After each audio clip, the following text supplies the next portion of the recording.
आप सुन रहे हैं ऑडियो बुक चाणक्य नीति। प्रस्तुत है बुक जर्नी इनसाइडर पर। दोस्तों, आचार्य चाणक्य की नीतियां सिर्फ उनके समय के लिए नहीं बल्कि आज भी जीवन को सही दिशा देने का रास्ता दिखाती हैं। यह ऑडियो बुक आपको जीवन के हर पहलू, राजनीति, धन, मित्रता, शिक्षा और सफलता के व्यावहारिक सिद्धांतों से परिचित कराएगी। तो चलिए शुरू करते हैं। चाणक्य नीति का पहला अध्याय, बुद्धिमानी और शिक्षा। चाणक्य कहते हैं कि शिक्षा ही मनुष्य का सबसे बड़ा धन है। यह वह संपत्ति है जिसे कोई चोर चुरा नहीं सकता, कोई राजा कर के रूप में नहीं ले सकता और न ही समय इसे नष्ट कर सकता है। शिक्षा का महत्व। शिक्षा वह दीपक है जो अज्ञान के अंधकार को मिटाता है। जिस प्रकार सूरज के निकलने से अंधेरा अपने आप हट जाता है, उसी प्रकार शिक्षा से अज्ञान और मूर्खता दूर हो जाती है। बिना शिक्षा का व्यक्ति पशु के समान होता है। उसके पास भले ही धन हो, शक्ति हो या पदवी हो, लेकिन अगर उसके पास ज्ञान नहीं है तो वह समाज में सम्मान नहीं पा सकता। एक विद्वान व्यक्ति जहां भी जाता है उसका स्वागत किया जाता है। उसका ज्ञान उसे हर जगह आदर दिलाता है। इसके विपरीत एक धनवान मूर्ख को लोग सिर्फ उसके धन के लिए सहन करते हैं, लेकिन उसके विचारों का आदर नहीं करते। चाणक्य कहते हैं, विद्या मित्र है विदेश में, विद्या ही रक्षक है धन के समान, विद्या ही गुप्त धन है, विद्या ही देवतुल्य है। यह स्पष्ट करता है कि यदि मनुष्य के पास विद्या है तो वह कभी अकेला नहीं होता। ज्ञान बनाम धन और शिक्षा की तुलना करते हुए चाणक्य कहते हैं कि धन और रूप क्षणिक हैं, आज हैं कल नहीं रहेंगे, लेकिन शिक्षा जीवन भर साथ रहती है। धन केवल भौतिक सुख देता है, जबकि शिक्षा मनुष्य को मानसिक शांति और स्थिरता देती है। धन खर्च करने से घटता है, लेकिन शिक्षा और ज्ञान बांटने से बढ़ते हैं। जितना आप सिखाते हैं उतना आपका ज्ञान गहरा होता है। यही कारण है कि विद्वान लोग जितना सीखते हैं उतना ही दूसरों को सिखाने का प्रयास करते हैं। एक उदाहरण लें। एक व्यापारी के पास अपार धन था, लेकिन उसे कोई सम्मान नहीं देता था क्योंकि उसका व्यवहार और विचार संकीर्ण थे। दूसरी ओर एक निर्धन शिक्षक था जिसके पास धन नहीं था, लेकिन समाज में उसका सम्मान राजा से भी अधिक था। लोग उससे सीखने आते थे, उसकी बातें सुनते थे और उसके बताए मार्ग पर चलते थे। यह दर्शाता है कि धन से नहीं बल्कि शिक्षा से व्यक्ति अमर होता है। ऐतिहासिक उदाहरण। भारत का इतिहास इस बात का साक्षी है। चाणक्य स्वयं इसका सबसे बड़ा उदाहरण है। उनके पास धन, सेना या राजमहल कुछ नहीं था, लेकिन उनकी बुद्धिमानी और शिक्षा ने एक साधारण बालक चंद्रगुप्त को मगध का सम्राट बना दिया। उनकी नीतियों और रणनीति ने एक शक्तिशाली साम्राज्य की नींव रखी जो सदियों तक कायम रहा। यदि चाणक्य के पास केवल धन होता और शिक्षा न होती तो क्या वे इतिहास में इतने महान माने जाते? नहीं। उनकी असली ताकत उनकी शिक्षा, उनका ज्ञान और उनकी बुद्धिमानी थी। चाणक्य के उपदेश। चाणक्य कहते हैं, विद्या विवाद में मित्र है, यात्रा में रक्षक है, नींद में साथी है और विदेश में भाई है। विद्या ही मनुष्य का सच्चा धन है। इसका अर्थ है कि विद्या हर परिस्थिति में मनुष्य का साथ देती है। यदि आप कहीं अकेले हैं तो शिक्षा आपका मित्र है। यदि आप खतरे में हैं तो शिक्षा आपका रक्षक है। यदि आप विदेश जाते हैं तो शिक्षा आपका परिचय बनती है। और यदि आप निर्धन हैं तो शिक्षा ही आपका सबसे बड़ा खजाना है।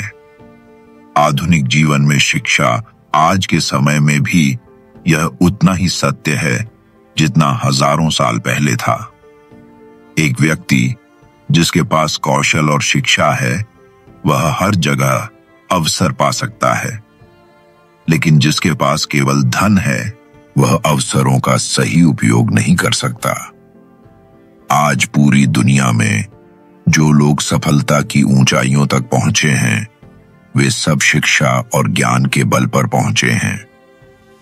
आईटी सेक्टर हो, बिजनेस हो या विज्ञान, जिन्होंने शिक्षा को अपनाया वही आगे बढ़े। जिन्होंने सिर्फ धन पर भरोसा किया वे धीरे धीरे पीछे छूट गए। निष्कर्ष इस अध्याय का सार यही है कि शिक्षा ही असली शक्ति है। धन और पदवी अस्थायी हैं, लेकिन ज्ञान स्थायी है। विद्या मनुष्य को आत्मविश्वास देती है। विद्या से ही विवेक पैदा होता है। विद्या से ही व्यक्ति सच्चे सुख और मोक्ष तक पहुंचता है। इसलिए हर मनुष्य को सबसे पहले शिक्षा और ज्ञान अर्जित करना चाहिए, क्योंकि यही वह संपत्ति है जो कभी नष्ट नहीं होती और जो जीवन के हर मोड़ पर उसका साथ देती है। चैप्टर 2, मित्र और शत्रु की पहचान। मनुष्य के जीवन में मित्र और शत्रु की पहचान करना सबसे कठिन पर सबसे आवश्यक कार्य है। चाणक्य कहते हैं कि एक सच्चा मित्र जीवन को संवार सकता है, जबकि एक छुपा हुआ शत्रु जीवन को बर्बाद कर सकता है। बचपन से लेकर वृद्धावस्था तक हम लोग कई संबंध बनाते हैं। कुछ हमारे सगे संबंधी होते हैं, कुछ हमारे सहपाठी, कुछ सहकर्मी और कुछ अनजान व्यक्ति भी समय के साथ हमारे जीवन का हिस्सा बन जाते हैं। परंतु हर कोई मित्र नहीं होता और हर कोई शत्रु भी नहीं। चाणक्य नीति कहती है, मित्र वही है जो कठिन समय में साथ दे और शत्रु वही है जो आपके सामने हंसता है लेकिन पीठ पीछे वार करता है। सच्चे मित्र की पहचान। सच्चा मित्र कभी आपके धन, पद या प्रसिद्धि से आकर्षित नहीं होता। वह आपके गुणों, आपके स्वभाव और आपकी सच्चाई से प्रभावित होता है। जब आप कठिनाई में होते हैं तो वही मित्र आपके साथ खड़ा होता है। जब आप गलत रास्ते पर जाते हैं तो वही मित्र आपको रोकता है। जब आप सफल होते हैं तो वही मित्र आपके साथ सच्चे मन से खुश होता है, न कि ईर्ष्या करता है। उदाहरण के लिए महाभारत में कृष्ण और अर्जुन की मित्रता को देखें। कृष्ण ने अर्जुन को हर कठिन परिस्थिति में मार्गदर्शन दिया। उन्होंने न सिर्फ अर्जुन का साथ दिया बल्कि उसके निर्णयों को सही दिशा दी। यही है सच्चे मित्र का स्वरूप। छुपे हुए शत्रु की पहचान दूसरी ओर। शत्रु हमेशा सामने से वार नहीं करता। कई बार वह मित्रता का मुखौटा पहनकर आपके पास आता है। वह आपके विश्वास का लाभ उठाता है और उचित समय पर चोट करता है। चाणक्य कहते हैं, शत्रु चाहे कितना भी मधुर क्यों न बोल रहा हो, आपको सावधान रहना चाहिए, क्योंकि विष यदि दूध में भी मिला हो तो वह विष ही रहता है। ऐसे शत्रु के संकेत क्या हैं? वह आपकी अनुपस्थिति में आपके बारे में बुरा बोलता है। वह आपकी सफलता देखकर जलता है। वह छोटी छोटी बातों में आपको नीचा दिखाने की कोशिश करता है। वह आपके राज जानने की कोशिश करता है ताकि समय आने पर उसे आपके विरुद्ध प्रयोग कर सके। विश्वासघात और ईमानदारी विश्वास हर रिश्ते की नींव है। अगर कोई व्यक्ति आपके विश्वास को तोड़ देता है तो चाहे वह कितना भी करीबी क्यों न हो, उसे मित्र नहीं कहा जा सकता। इतिहास में विश्वासघात के उदाहरण भरे पड़े हैं। राजा पोरस ने सिकंदर का सामना बहादुरी से किया, लेकिन जब उसके ही एक मंत्री ने गुप्त मार्ग बताकर विश्वासघात किया तो युद्ध का पल्लड़ा बदल गया। इसी प्रकार पृथ्वीराज चौहान को जयचंद के विश्वासघात ने संकट में डाल दिया। चाणक्य इसलिए कहते हैं कि मित्र चुनने से पहले उसकी नीयत परखो। एक ईमानदार और वफादार मित्र जीवन भर साथ देगा। मित्र चुनने की कला तो हमें कैसा मित्र बनाना चाहिए? वह जो आपके सपनों का सम्मान करे, वह जो आपके साथ सच्चाई से खड़ा रहे, वह जो आपकी गलतियों को छिपाने के बजाय उन्हें सुधारने में मदद करे, वह जो आपकी अनुपस्थिति में भी आपकी प्रतिष्ठा की रक्षा करे। चाणक्य कहते हैं, एक ही सच्चा मित्र 1000 झूठे मित्रों से बेहतर है। जीवन का संतुलन मित्र और शत्रु की पहचान केवल बाहरी दुनिया में ही नहीं बल्कि हमारे भीतर भी होती है। आलस्य, लालच और क्रोध हमारे आंतरिक शत्रु हैं। परिश्रम, धैर्य और ईमानदारी हमारे सच्चे मित्र हैं। यदि हम इन आंतरिक शत्रुओं पर विजय पा लें तो बाहरी शत्रु हमें कभी परास्त नहीं कर सकते। निष्कर्ष, चाणक्य की नीति हमें सिखाती है कि जीवन में हमें आंख मूंद कर किसी पर विश्वास नहीं करना चाहिए। पहले परखना चाहिए, फिर मित्र बनाना चाहिए, क्योंकि सही मित्र जीवन को ऊंचाइयों पर ले जाता है और गलत मित्र हमें गहराई में धकेल देता है। सच्चा मित्र वही है जो आपकी सफलता में आपके साथ ताली बजाए और आपकी असफलता में आपका हाथ थामे, और शत्रु वही है जो आपके आंसुओं में छुपी कमजोरी को देखे और उसका फायदा उठाए। इसलिए बुद्धिमान वही है जो मित्र और शत्रु की पहचान सही समय पर कर ले। चैप्टर 3, धन और संपत्ति के सिद्धांत। धन एक ऐसा शब्द जो हर इंसान के जीवन का अभिन्न हिस्सा है। कोई धन को मात्र कागज का टुकड़ा मानता है तो कोई इसे शक्ति का स्रोत। लेकिन चाणक्य हमें यह समझाते हैं कि धन केवल साधन नहीं है, यह हमारे विवेक और बुद्धिमत्ता का भी परीक्षण है। चाणक्य कहते हैं, धन अर्जन करना उतना कठिन नहीं जितना उसे सही दिशा में लगाना है। यह वाक्य हमें याद दिलाता है कि धन का असली महत्व केवल उसके संग्रह में नहीं बल्कि उसके उपयोग में है। धन कैसे कमाएं? चाणक्य के अनुसार धन कमाने के 2 रास्ते हैं: धर्म सम्मत मार्ग, परिश्रम, ईमानदारी और विवेक से अर्जित किया गया धन। 2, अधर्म का मार्ग, छल, धोखे और शोषण से पाया गया धन। वे स्पष्ट कहते हैं कि अधर्म से प्राप्त धन कभी स्थायी नहीं होता। ऐसा धन एक समय के लिए तो आकर्षक लगता है, परंतु वह व्यक्ति को विनाश की ओर ले जाता है। उदाहरण के लिए, मान लीजिए एक व्यापारी है जो अपने ग्राहकों के साथ ईमानदारी से व्यवहार करता है। धीरे धीरे उसका व्यापार बढ़ता है, लोग उस पर भरोसा करते हैं और उसका नाम समाज में सम्मानित होता है। दूसरी ओर, यदि वही व्यापारी मिलावट या धोखे से धन कमाए तो शायद कुछ समय तक उसकी तिजोरी भरी रहेगी, लेकिन अंततः उसका नाम, उसकी प्रतिष्ठा और उसका धन सब बर्बाद हो जाएगा। चाणक्य कहते हैं, धन तभी शुभ है जब वह धर्म के साथ जुड़ा हो। धन को सुरक्षित रखना, धन कमाना एक कला है, पर उसे सुरक्षित रखना उससे भी बड़ी कला है। चाणक्य नीति में कहा गया है कि धन का वही मूल्य है जो संकट के समय सहारा बन सके। इसका अर्थ है कि धन केवल तिजोरी में बंद रखने के लिए नहीं, बल्कि जीवन की कठिनाइयों और अनिश्चितताओं से बचाने के लिए होना चाहिए। वह सलाह देते हैं कि धन को केवल एक ही स्थान पर इकट्ठा करके मत रखो।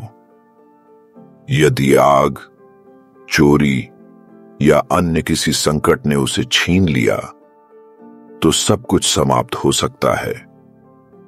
इसलिए धन को विविध रूपों में सुरक्षित करना चाहिए। कुछ नकद, कुछ संपत्ति में, कुछ शिक्षा और ज्ञान में निवेश के रूप में और कुछ दान के रूप में समाज को लौटाना चाहिए। धन का सदुपयोग और दुरुपयोग।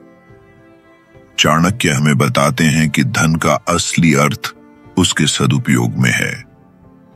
यदि धन केवल विलासिता, अहंकार और दिखावे में खर्च हो तो वह व्यक्ति को पतन की ओर ले जाता है। परंतु यदि वही धन शिक्षा, सत्कार्यों, परिवार की सुरक्षा और समाज की सेवा में लगे तो वह व्यक्ति की प्रतिष्ठा को बढ़ाता है और जीवन को सार्थक बनाता है। एक उदाहरण, एक राजा है जिसके पास अपार धन है।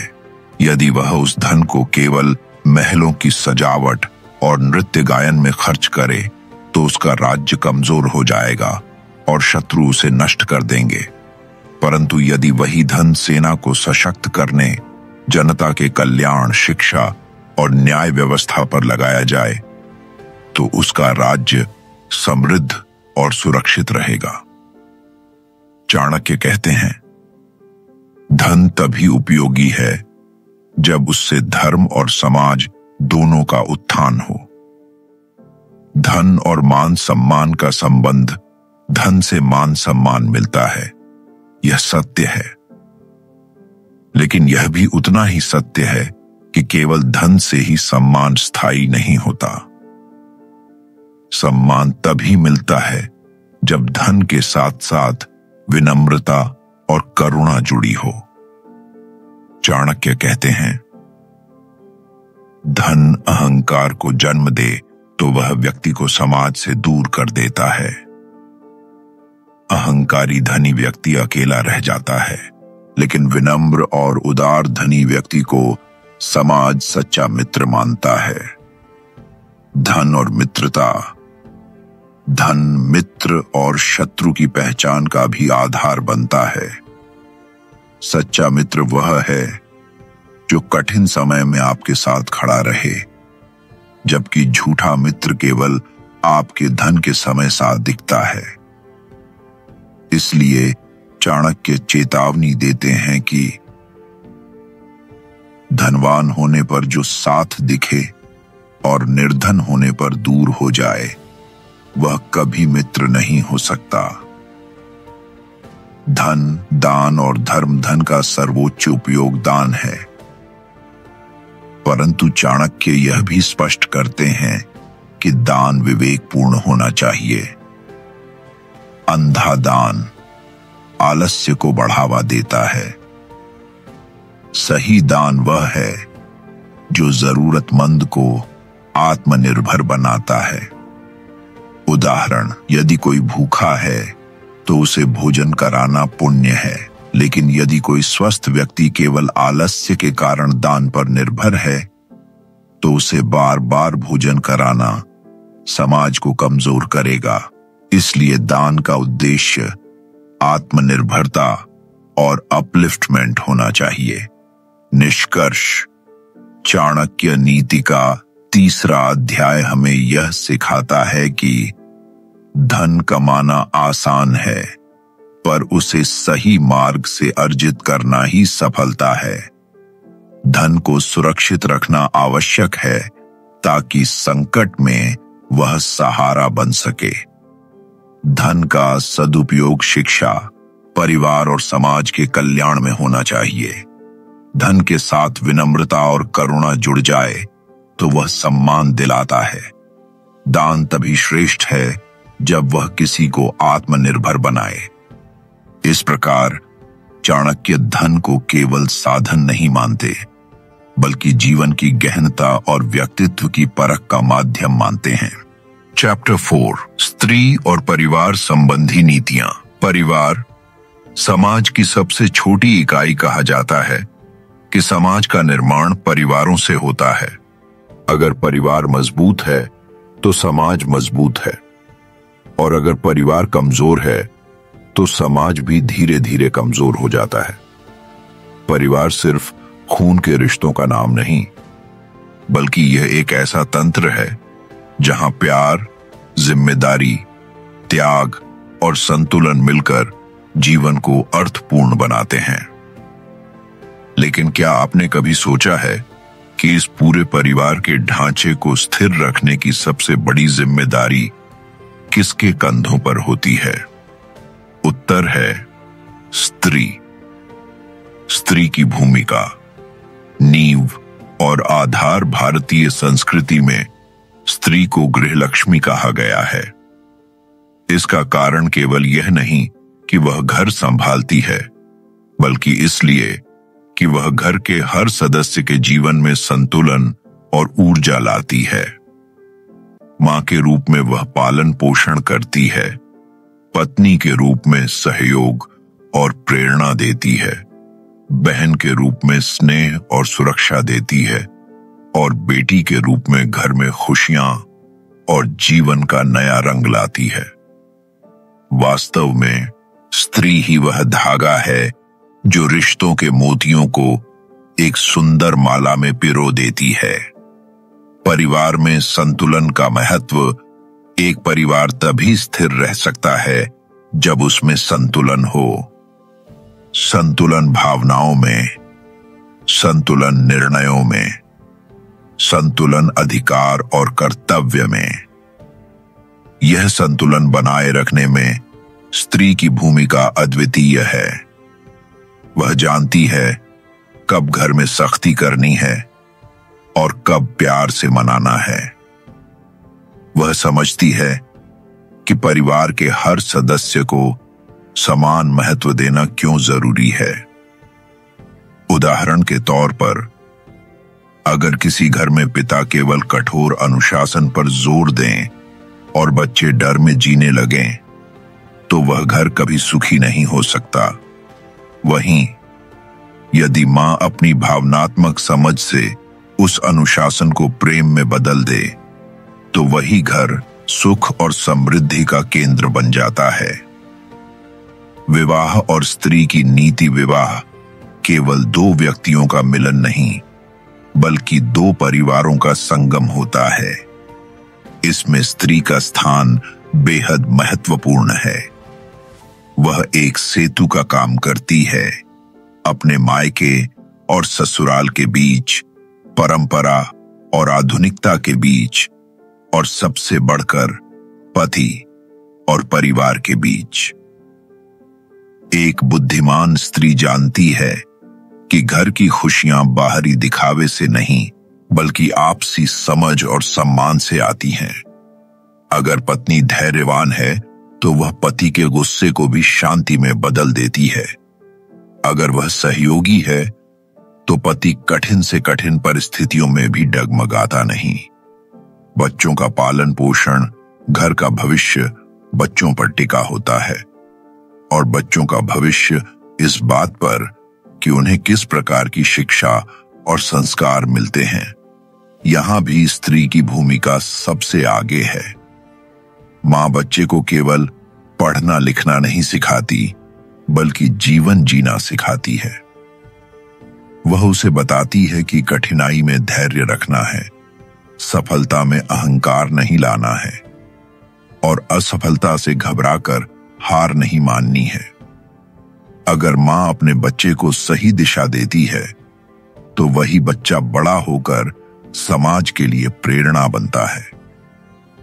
स्त्री का त्याग और धैर्य परिवार की स्थिरता केवल नियमों और नीतियों पर नहीं टिकी होती, बल्कि उस अदृश्य शक्ति पर भी टिकी होती है जो स्त्री का त्याग और धैर्य है।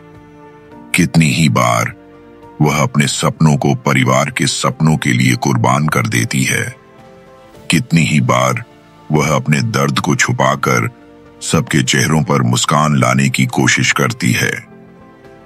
यही त्याग और धैर्य परिवार की नींव को अडिग बनाते हैं। आधुनिक युग में स्त्री की भूमिका आज के समय में स्त्री केवल घर तक सीमित नहीं रही।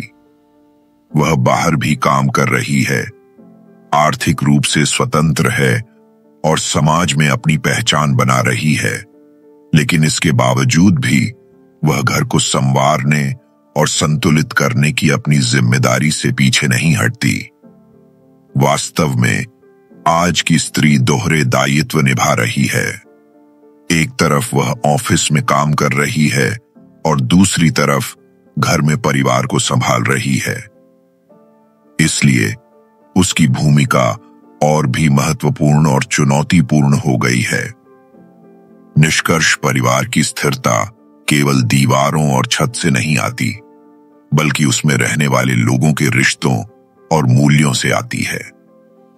और इन रिश्तों को मजबूत करने, संतुलित करने और आगे बढ़ाने में स्त्री की भूमिका सबसे महत्वपूर्ण है।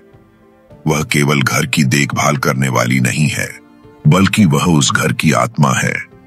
अगर स्त्री समझदार, धैर्यवान और संतुलित है, तो परिवार निश्चित रूप से खुशहाल और समृद्ध होगा।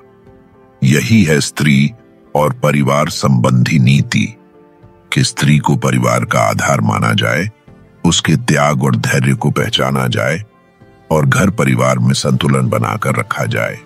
चैप्टर 5, राजनीति और नेतृत्व। चाणक्य का नाम राजनीति, कूटनीति और रणनीति का पर्याय माना जाता है। उनकी नीतियां न केवल राजाओं और साम्राज्यों के लिए थीं, बल्कि हर उस व्यक्ति के लिए हैं जो किसी भी स्तर पर नेतृत्व करता है, चाहे परिवार में, समाज में, व्यवसाय में या आधुनिक कॉरपोरेट दुनिया में। नेतृत्व केवल पद पर बैठने का नाम नहीं है। नेतृत्व एक जिम्मेदारी है। नेता का चरित्र, निर्णय और व्यवहार पूरी व्यवस्था को आकार देते हैं। राजा और नेतृत्व का आधार चाणक्य कहते हैं, राजा प्रजा के सुख में सुखी और प्रजा के दुख में दुखी होना चाहिए। इसका अर्थ है कि एक सच्चा नेता अपनी व्यक्तिगत इच्छाओं से ऊपर उठकर अपने लोगों के हित में निर्णय लेता है। आज के संदर्भ में एक अच्छे सीईओ, टीम लीडर या संस्थापक को अपने कर्मचारियों, ग्राहकों और समाज के कल्याण को सर्वोपरि मानना चाहिए। नेतृत्व का पहला नियम है स्वार्थ से ऊपर उठकर सेवा करना।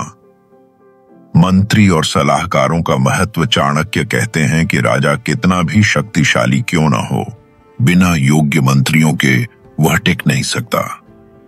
इससे यह शिक्षा मिलती है कि एक नेता को हमेशा अपने आसपास बुद्धिमान और ईमानदार लोगों को रखना चाहिए। अगर नेता चापलूसों से घिरा हो तो उसका पतन निश्चित है। आधुनिक जीवन में इसका अर्थ है कि हमें अपनी टीम में ऐसे लोग चुनने चाहिए जो सिर्फ हाँ न कहें, बल्कि सही समय पर सच्ची सलाह दें। ट्रू लीडरशिप ई सही सलाहकार चुनने की क्षमता। शक्ति और नीति का संतुलन। राजनीति का अर्थ केवल शक्ति दिखाना नहीं है। चाणक्य मानते थे कि नीति और बल दोनों का संतुलन ही स्थायी नेतृत्व की कुंजी है। परिवार में यह संतुलन प्यार और अनुशासन के रूप में दिखता है। ऑफिस में यह संतुलन लचीलापन और सख्ती के बीच का होता है। एक अच्छा नेता वही है जो जानता है कि कब कोमलता दिखानी है और कब कठोरता। आधुनिक जीवन के लिए लीडरशिप लेसन्स। स्पष्ट दृष्टि, विजन। एक राजा के पास साम्राज्य का स्पष्ट लक्ष्य होना चाहिए। आधुनिक लीडर को भी पता होना चाहिए कि वह कहां जाना चाहता है और टीम को किस दिशा में ले जाना है। 2. निर्णय क्षमता, डिसीजन मेकिंग। चाणक्य कहते हैं, अनिर्णय ही सबसे बड़ा शत्रु है। समय पर लिया गया निर्णय, चाहे छोटा हो, आगे बढ़ने का मार्ग खोलता है। 3. नैतिकता, इंटेग्रिटी। अगर नेता झूठ बोलेगा, भ्रष्ट होगा, तो पूरी व्यवस्था भ्रष्ट हो जाएगी। एक कंपनी, संस्था या परिवार की आत्मा उसके नेता की ईमानदारी होती है। 4. प्रजा टीम का ध्यान, वेलफेयर। राजा तभी महान कहलाता है जब उसकी प्रजा सुरक्षित और सुखी हो। उसी प्रकार आज का लीडर तभी सफल है जब उसकी टीम और ग्राहक संतुष्ट हों। 5. संकट प्रबंधन, क्राइसिस हैंडलिंग। चाणक्य कहते थे कि सच्चा राजा वही है जो विपरीत परिस्थितियों में भी धैर्य और बुद्धिमत्ता से कार्य करे। मॉडर्न वर्ल्ड में यही गुण किसी कंपनी को मुश्किल समय में दिवालिया होने से बचा सकता है। कहानी, चाणक्य और चंद्रगुप्त। एक उदाहरण चाणक्य और चंद्रगुप्त मौर्य की कहानी से मिलता है। चंद्रगुप्त युवा था, लेकिन उसमें ऊर्जा और साहस था। चाणक्य ने उसे सही दिशा दी, अनुशासन सिखाया और धीरे धीरे वह भारत का महान सम्राट बना। यह शिक्षा यह है कि नेतृत्व केवल पद देने से नहीं आता, सही मार्गदर्शन और सतत अभ्यास से कोई भी सामान्य व्यक्ति महान नेता बन सकता है। नेतृत्व की जिम्मेदारी चाणक्य मानते थे कि राजा का सबसे बड़ा धन उसकी प्रजा का विश्वास है। अगर नेता विश्वास खो दे तो उसके पास कितनी भी सेना, धन या ताकत हो, वह लंबे समय तक शासन नहीं कर सकता। आधुनिक युग में एक सीईओ का सबसे बड़ा पूंजी ट्रस्ट है। अगर ग्राहक और कर्मचारी कंपनी पर भरोसा नहीं करते तो कंपनी का भविष्य अंधकारमय है। निष्कर्ष, चाणक्य नीति का यह अध्याय हमें यह सिखाता है कि नेतृत्व पद से नहीं बल्कि कर्तव्य से परिभाषित होता है। एक अच्छा नेता वही है जो लोगों को साथ लेकर चलता है। ईमानदारी, स्पष्ट दृष्टि और सही सलाहकार, यही महान नेतृत्व की नींव है। राजनीति का सार यही है कि व्यक्ति अपने निजी स्वार्थ को त्याग कर सामूहिक भलाई के लिए काम करे। यही नीति परिवार को, समाज को और राष्ट्र को स्थिर बनाती है। चैप्टर 6, सफलता और असफलता। अब हम चाणक्य नीति के अध्याय 6 की गहराई में उतरेंगे, जहां महान आचार्य हमें यह सिखाते हैं कि सफलता और असफलता जीवन के दो पहलू हैं। कोई भी हमेशा विजेता नहीं रह सकता और कोई हमेशा पराजित नहीं रहता। लेकिन असली बात यह है कि हम इन दोनों परिस्थितियों से क्या सीखते हैं और अपने जीवन को किस दिशा में आगे बढ़ाते हैं। सफलता का अर्थ और उसका प्रबंधन। चाणक्य कहते हैं कि सफलता मिलना कठिन है, लेकिन उसे संभालना उससे भी अधिक कठिन है, क्योंकि जब हम सफल हो जाते हैं तब हमारे आसपास लोग बढ़ने लगते हैं। प्रशंसा करने वाले, ईर्ष्या करने वाले और कभी-कभी धोखा देने वाले भी। सफल व्यक्ति के लिए सबसे बड़ा खतरा यह होता है कि वह अहंकार में डूब जाए। अहंकार सफलता को लंबे समय तक टिकने नहीं देता। इसलिए चाणक्य सलाह देते हैं कि सफल होने पर विनम्र बने रहो, जैसे वृक्ष पर फल लगने के बाद उसकी डालियां झुक जाती हैं। 2. असफलता का महत्व। जीवन में असफलता को चाणक्य हार नहीं मानते, बल्कि उसे शिक्षक मानते हैं। वह कहते हैं, असफलता एक संकेत है कि या तो आपकी तैयारी अधूरी थी या आपने सही समय पर सही निर्णय नहीं लिया। असफलता हमें सिखाती है कि कहां सुधार करना है। यह हमें मजबूत बनाती है, धैर्य देती है और बार बार उठकर फिर से प्रयास करने की शक्ति देती है। इतिहास गवाह है, थॉमस एडिसन ने बल्ब बनाने से पहले हजारों बार असफल प्रयोग किए। अब्राहम लिंकन चुनावों में कई बार हारे, लेकिन अंत में अमेरिका के सबसे महान राष्ट्रपतियों में से एक बने। और हमारे अपने चाणक्य भी, जिन्होंने पहली बार नंद वंश को गिराने की कोशिश में असफलता पाई, लेकिन उसी असफलता ने उन्हें और दृढ़ बनाया और बाद में उन्होंने चंद्रगुप्त को सिंहासन पर बैठाकर पूरे भारत को एकजुट कर दिया। 3. कब धैर्य रखें? चाणक्य नीति में धैर्य को सबसे बड़ा गुण बताया गया है।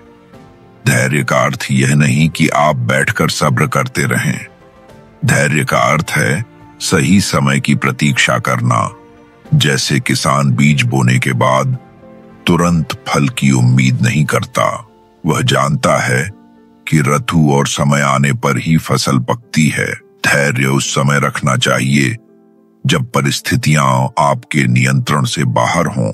उदाहरण के लिए, यदि व्यापार में मंदी है तो तुरंत हार मानना मूर्खता है। यदि परीक्षा में एक बार असफल हो गए तो तुरंत निराश नहीं होना चाहिए। धैर्यवान व्यक्ति जानता है कि समय बदलता है।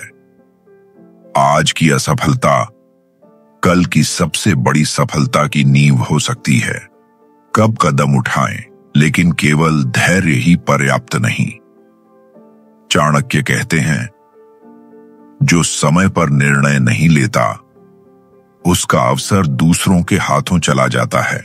कदम उठाना जरूरी है जब आप देखते हैं कि अवसर आपके सामने खड़ा है, आपके पास तैयारी है और अब केवल एक साहसी निर्णय की जरूरत है। यदि आप एक अच्छे मौके को टालते हैं तो वह हमेशा के लिए खो सकता है। एक राजा यदि युद्ध के सही समय का इंतजार करते करते अवसर खो दे तो उसका पूरा साम्राज्य खतरे में पड़ सकता है। इसी तरह आधुनिक जीवन में यदि कोई व्यक्ति निवेश करने का सही समय चूक जाए या करियर का मौका गंवा दे तो बाद में पछताना पड़ सकता है। 5. असफलता से सीखने की कला। असफलता से सीखने का पहला नियम है स्वीकार करना। जब तक आप यह मान नहीं लेते कि हाँ, गलती मुझसे हुई है, तब तक सुधार संभव नहीं। दूसरा नियम है विश्लेषण करना। कहाँ गलती हुई? क्या योजना गलत थी या क्रियान्वयन? क्या समय सही नहीं था या तैयारी पूरी नहीं थी? तीसरा नियम है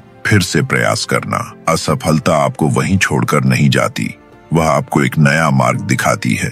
बस जरूरत है कि आप हार मानने की बजाय फिर से कोशिश करें। 6. आधुनिक जीवन के लिए सबक। आज की तेज तर्रार दुनिया में सफलता और असफलता हर जगह है।